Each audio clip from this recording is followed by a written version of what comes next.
Le Grand Matin Sud Radio, 7h-10h, Patrick Roger, Cécile de Ménibus.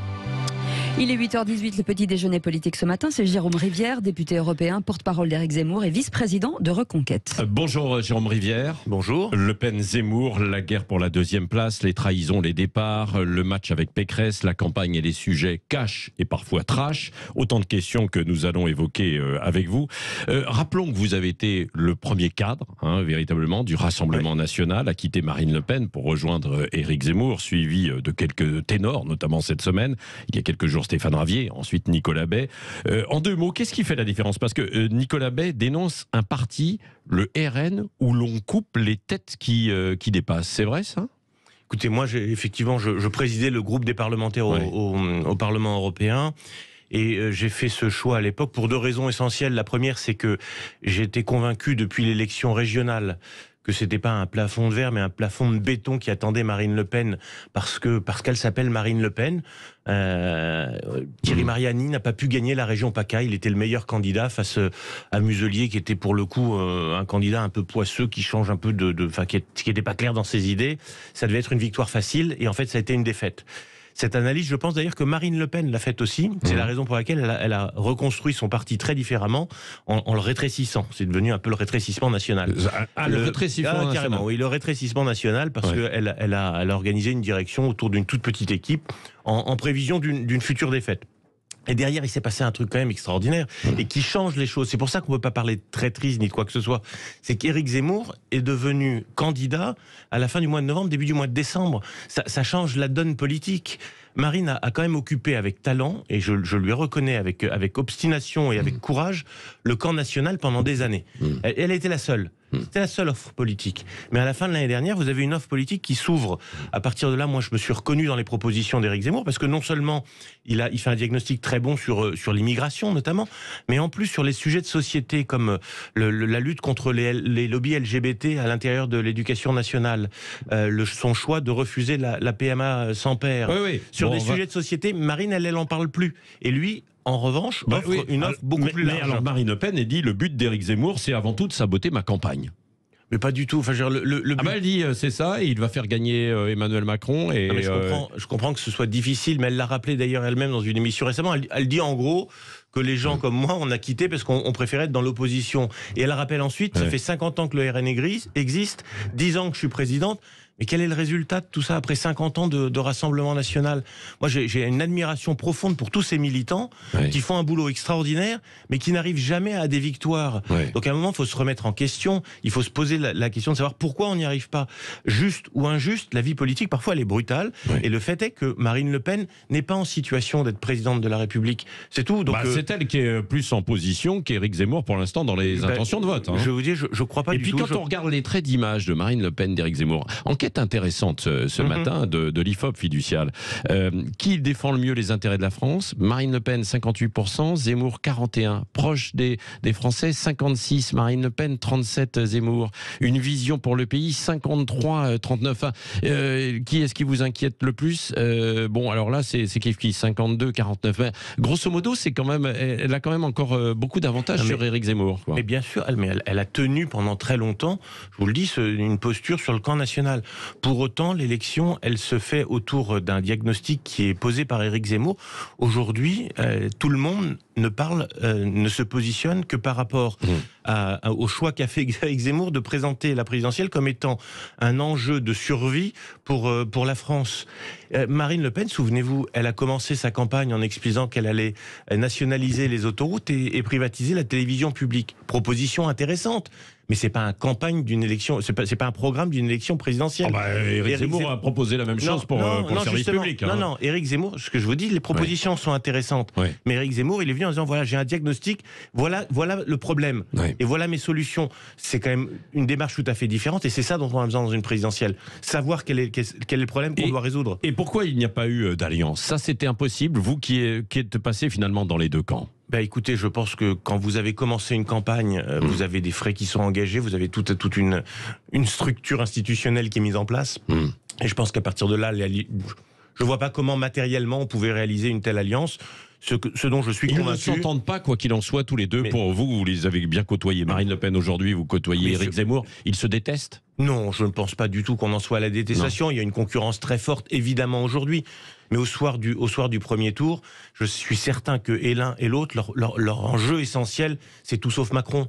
C'est tout sauf Macron, et c'est ça qui nous réunira tous le 10. Ils pourront se retrouver. Mais de toute façon, quoi qu'ils en pensent, et l'un et l'autre, leurs électeurs, eux, ne veulent pas d'Emmanuel Macron pour un deuxième quinquennat. Oui. Bon, et vous allez continuer de débaucher ou pas, justement, au Rassemblement national? On ferait vraiment pas une campagne de débauche. Non, parce que il y a de l'espionnage, visiblement. Non, mais ça, je comprends, ils sont pas très à l'aise, parce qu'ils voient les dirigeants du RN partir au fur et à mesure. Donc il y a un malaise. Donc plutôt que de regarder en pleine campagne présidentielle et d'essayer de se poser la question de savoir pourquoi les gens partent, alors que, comme vous le dites, les sondages donneraient le sentiment que ça n'a pas d'intérêt. Donc, on peut pas parler de trahison, on peut pas parler d'opportunisme. Si Éric Zemmour caracolait très loin en tête des sondages devant Marine Le Pen, on pourrait se dire, oh, c'est pas très beau ce qu'ils font. Non, c'est des gens qui viennent par conviction. Mais alors là, vous débauchez ou pas? Non, mais vraiment pas. Vraiment pas. Aujourd'hui, on fait une campagne sur une campagne de projet, un diagnostic et des propositions. On a décliné, Éric Zemmour a décliné ses propositions en matière de pouvoir d'achat, il les a déclinées sur la ruralité. Hier, il présentait son programme en matière de défense. Donc, il décline au fur et à mesure tous les points importants et qui intéressent les Français, mais sous le chapeau, si je puis dire, sous le couvert d'un diagnostic qui est celui dans lequel se reconnaissent les Français. Donc vous n'êtes pas dans une campagne de recrutement de cadres et de chez LR, alors? Est-ce qu'avec ce qui s'est passé ces derniers jours chez Valérie Pécresse, il pourrait y avoir de nouveaux LR qui vous rejoignent? C'est ce qu'a répondu Éric Zemmour hier, c'est qu'on accueillera tous ceux qui se reconnaissent dans ce programme. Donc évidemment, que ce soit du RN, des LR ou des gens qui vous les connaissez, vous-même vous étiez en fait dans les anciens LR qui étaient l'UMP, quoi. Oui, donc c'est bien une question de conviction, si vous voulez. C'est est-ce que Éric Zemmour apparaît comme le meilleur candidat? Je pense très clairement que ça l'est. Il est le seul à faire cette jonction et ce rassemblement entre les patriotes conservateurs, les LR de droite, et les nationaux populistes qui sont les RN. Voilà. Donc c'est cette union des droites. Éric Ciotti, là, il pourrait pas vous rejoindre parce que si jamais ça continuait de dévisser ou si ça dévissait pour Valérie Pécresse, vous le sentez ou pas? En termes de conviction, il a d'ailleurs dit lui-même qu'il faisait campagne sur les thèmes d'Éric Zemmour. Donc il n'y aurait pas rien d'illogique. Après, il le fera, c'est un homme politique, il le fera. Le maire de Châlons, Gilles Plattret. Mais tous, ils le feront. S'ils ont envie de le faire, ils le feront dans le temps qui est le leur. On n'est pas à la recherche. La recherche qu'on fait, c'est des parrainages. Parce que si vous voulez, c'est important. Aujourd'hui, qu'on vous en êtes disposer, à combien? Vous avez un petit peu plus de 500 promesses de parrainage, mais il faut les transformer. Donc si on est serein, on travaille quand même avec force pour être sûr qu'on collecte bien l'ensemble de ces parrainages. Parce que ça, par contre, c'est un vrai scandale démocratique. Et un peu de femmes, peut-être, parce que est-ce que Reconquête n'est pas un parti un peu machiste? Quand je regarde aux côtés d'Éric Zemmour, dans le comité de direction, là, il n'y a pas énormément et dans les cadres, il y a peu de femmes. Celle qui dirige la stratégie, c'est Sarah Knafo. Celle qui dirige la communication, c'est Isabelle Muller. Ces deux principales collaboratrices, c'est des femmes. Vous avez dans les femmes politiques, vous avez Laurence Trochu. Honnêtement, pas du tout. Non, mais il y en a certains qui disent que c'est un parti un peu machiste. Ouais, bon, il y a beaucoup de gens qui disent des bêtises. C'est vraiment pas un parti machiste. C'est pas. Non, mais je vous pose la question. Non, je vous dis très franchement, c'est pas un sujet. Vous avez énormément de femmes qui sont présentes, que ce soit dans les meetings notamment, parce que ce qui fait un parti, c'est surtout les militants, c'est surtout les gens qui viennent adhérer, c'est les gens qui viennent participer, et c'est ceux qui vont voter. Et là, vous n'avez pas de différence. Alors dans les meetings, justement, Marine Le Pen a dit qu'il y avait la présence de quelques nazis.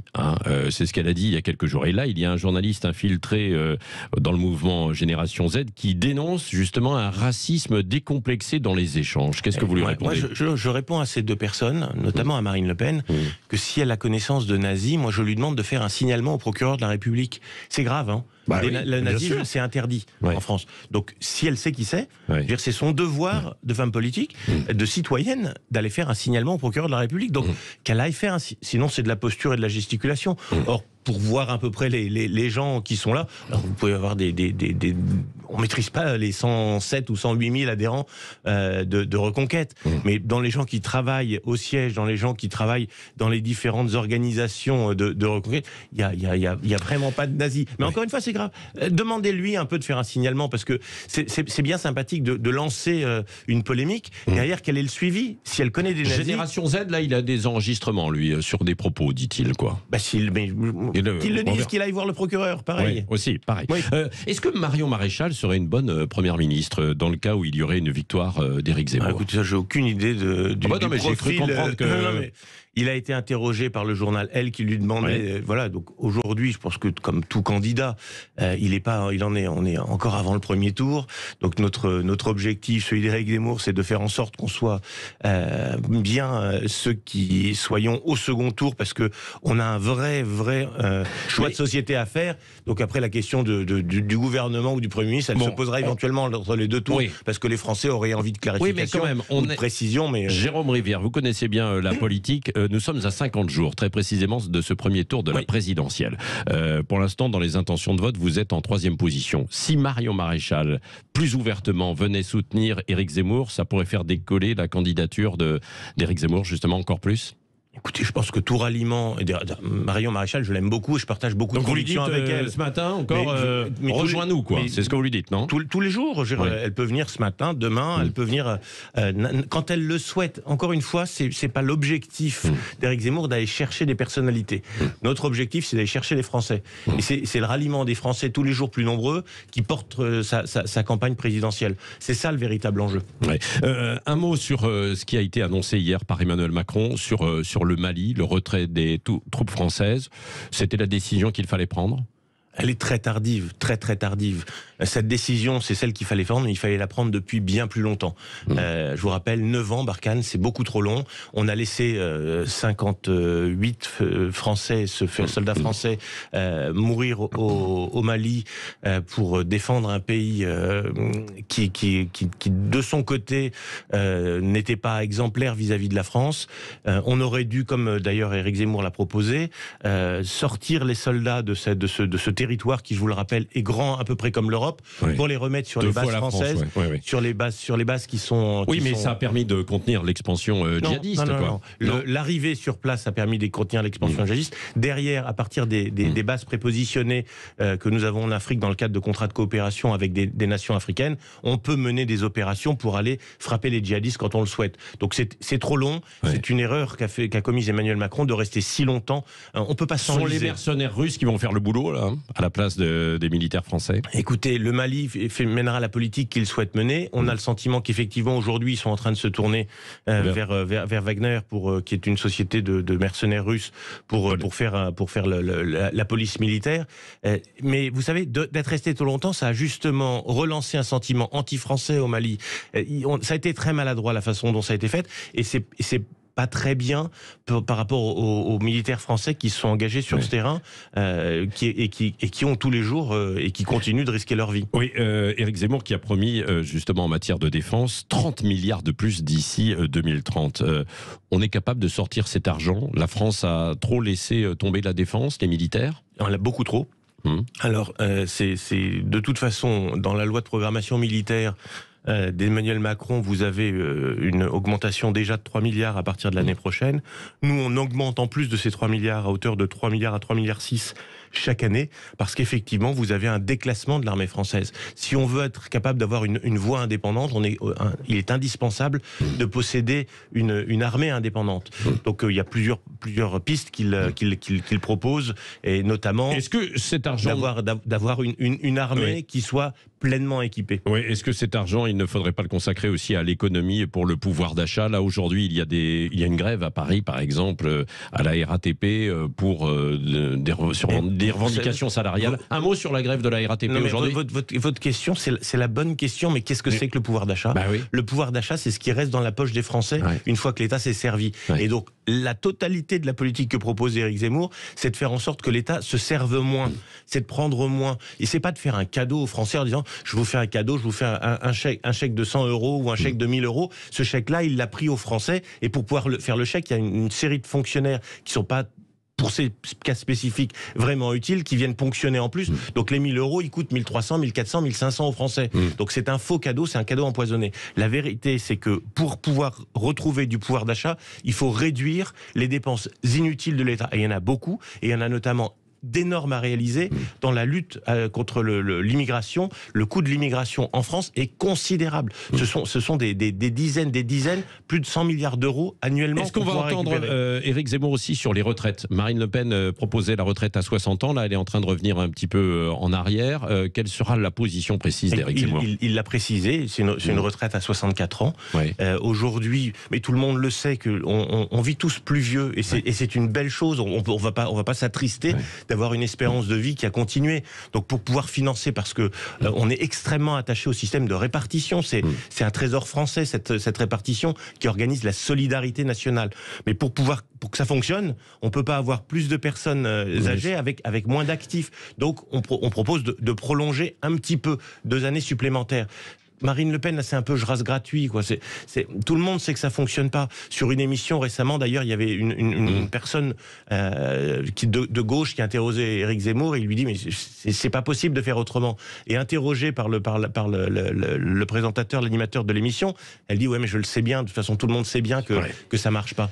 Merci Jérôme Rivière, donc porte-parole d'Éric Zemmour et toujours député européen. Vous rendez pas le mandat d'ailleurs au passage? Le rendre aux Français? Mais les Français nous ont élus pour 5 ans. Vous avez été élu Rassemblement National. Et les millions de Français qui votent Éric Zemmour, ils venaient d'où? Donc tout ça est ridicule. Vous savez, ce serait inquiétant si on avait une politique des partis. Moi, j'ai pas envie de revenir à la 4ème République où les parlementaires appartiennent à un parti. Merci Jérôme Rivière.